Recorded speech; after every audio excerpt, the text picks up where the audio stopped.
Alright, so today we are going to try to save the heat transfer vinyl that is on this shirt. You can especially see here where this L is completely coming up. Okay, let me bring you a little closer. So yeah, you can see the L is completely coming up. Really all of Leprechaun is coming up. You can see the A there. And when I run my fingers over some of this, I can feel like we've got a little bit coming up here. This is still pretty good.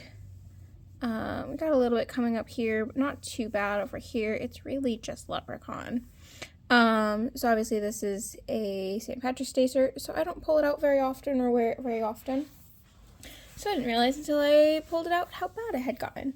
My suspicion of what happened was when I washed it last, I did not put it inside out and probably dried it, which are the two things you should not do when you are washing anything with heat transfer vinyl on it. Always turn it inside out, wash it on cold, and hang or lay flat to dry, depending on whatever item it is. Never dry it, you'll damage the vinyl, which is probably what happened here. And yeah, so we're going to try to save this. So I've got my little baby iron here, which is all heated up. You can tell because it's hot. I just have this because I do a lot of little things, but you can use a normal iron.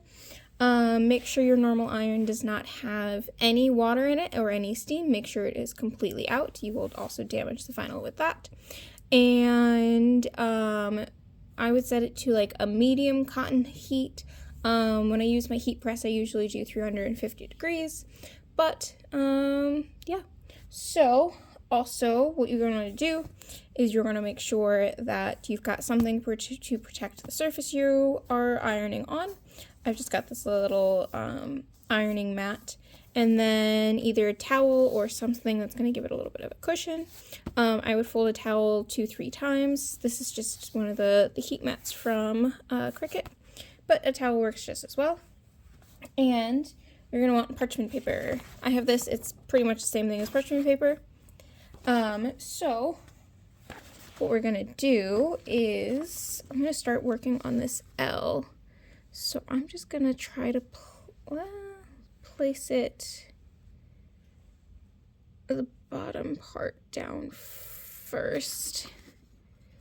And never, ever, ever heat your vinyl without putting something on top of it. You will destroy the vinyl instantly.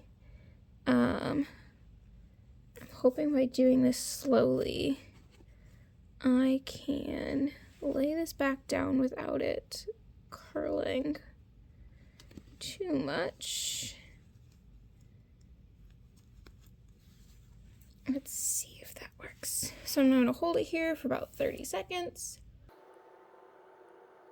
Right. I'm going to pull it away. See how we did. Ooh, I think that worked. All right, so now we're going to try the rest of the words. We're just going to hold, let me double check. All right, nothing else looks like it's coming up too badly. So we're just going to hold for about 15 seconds because I don't need it down as badly. Alright, well,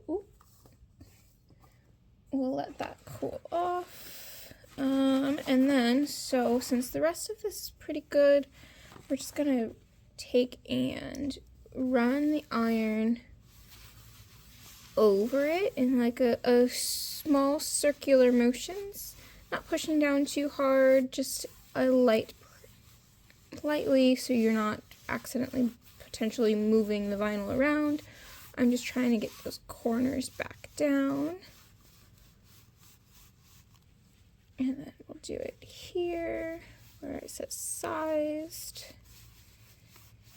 All right, pull that up. Let's see if,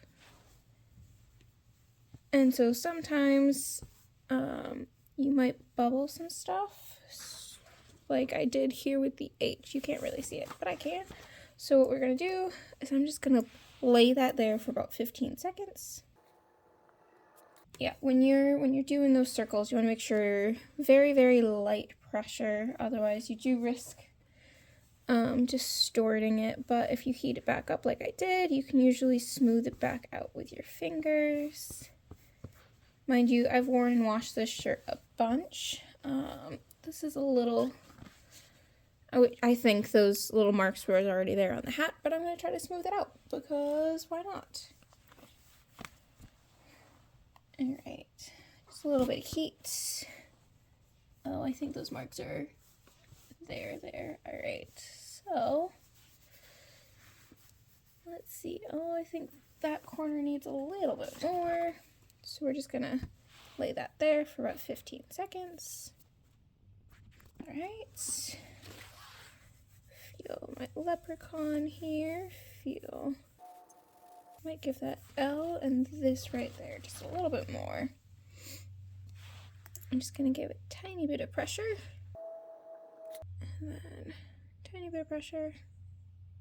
You don't want to give too much pressure because you will risk leaving indents in the vinyl that's around the edges, which is the one downside of using something so tiny and so small, because there's lots of edges.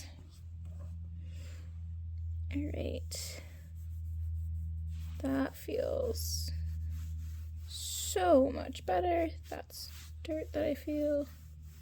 I did wear this shirt while the L was coming up, so it came up a lot more while I was wearing it. Alright, so what I think I'm going to do is I think I'm going to give this a little turn inside out and throw it in the wash. And I will show you how it turns out after it has been washed. Alright, so the shirt has been washed and dried. And let's see, that L stayed down. Bring it a little closer. Let's see the rest. A little bit coming up on that H there, a little bit of the E. This was coming up a little bit. That wasn't before, but everything else feels really good. So there you go. There's how you can save a shirt. And I could take this to the iron again and iron this down before I wear it, but I'm not going to wear it till next year. So hopefully I'll remember next year.